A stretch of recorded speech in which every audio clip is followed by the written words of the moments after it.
चुनाव प्रचार प्रसार के लिए समाजवादी पार्टी, बीजेपी, कांग्रेस और सभी दलों ने अपना पूरा जोर लगा रखा है। इस बीच तमाम ऐसे बयान आ रहे हैं जिनको लेकर नेता अपनी अपनी प्रतिक्रिया दे रहे हैं। हमारे साथ कन्नौज से सांसद सुब्रत पाठक हैं, उनसे बात करते हैं। सुब्रत जी, अखिलेश यादव चुनाव प्रचार कर रहे हैं, कह रहे हैं कि पहले चरण के बाद जो लोग गर्मी निकालना चाहते थे उनकी गर्मी खुद निकल गई है।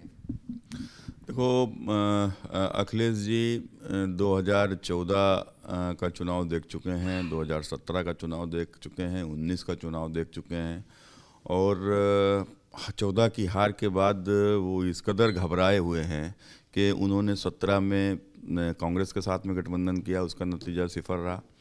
फिर उसके बाद में उन्होंने बसपा और आलोद के साथ में गठबंधन, इससे बड़ा कोई गठबंधन हो ही नहीं सकता था उत्तर प्रदेश में, लेकिन उसके बाद भी नतीजा शून्य रहा।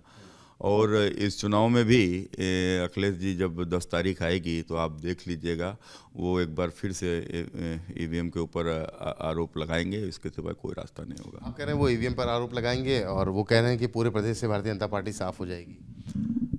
देखो, जिनके समय पर उत्तर प्रदेश में अराजकता का वातावरण रहा हो, जिन्होंने सदैव गुंडे माफियाओं को संरक्षण दिया हो और एक सांप्रदायिकता को सदैव बढ़ावा देते रहे हों, ऐसे लोग जो आज सत्ता में आकर लोगों से बदला लेने की उम्मीद मन में पाले हों, तो कुल मिलाकर मैं समझता हूं कि सत्ता का दुरुपयोग करने वाले यह लोग कभी सत्ता में वापस लौट कर नहीं आएंगे। ये बस सपने में ही सत्ता को आते देखते रहे। पिछले कुछ दिनों में कन्नौज के इत्र की बड़ी चर्चा हुई, लेकिन कन्नौज के इत्र के साथ साथ कन्नौज के इत्र की बदनामी भी बहुत हुई।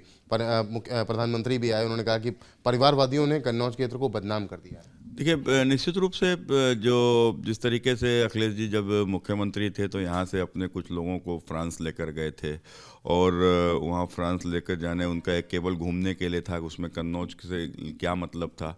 जबकि अगर वो कायदे से कन्नौज में उनके पिताजी मुख्यमंत्री रहे, वो मुख्यमंत्री रहे, तो कन्नौज से सांसद थे दोनों लोग, तो वो चाहते तो कन्नौज के लिए बहुत कुछ कर सकते थे, लेकिन उन्होंने कभी इसको लेकर कोई प्लानिंग नहीं किया।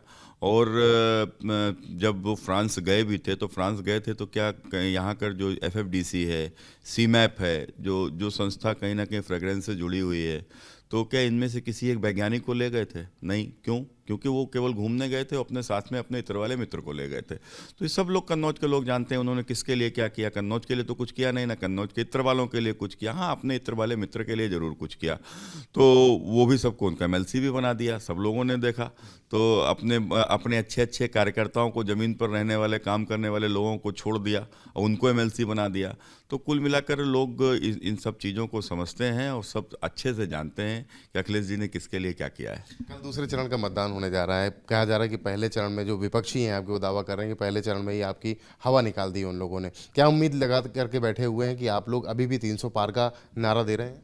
देखो, पहले चरण में जब रिजल्ट आएगा ना, तो हमने फिर कहा कि ये लोगों के पास में सिवाय आरोप लगाने का कुछ नहीं बचेगा। आप यकीन मानकर चलिए, आप लोग तो ज़मीन पर हैं, आपने स्वयं देखा होगा कि निश्चित रूप से उत्तर प्रदेश में जनता अराजकता के खिलाफ मतदान करने जा रही है, समाजवादी पार्टी के खिलाफ मतदान करने जा रही है।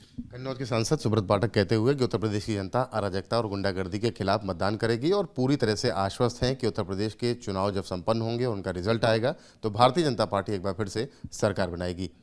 कन्नौज से कैमरामैन पंकज निगम के साथ रतीश त्रिवेदी, ABP गंगा।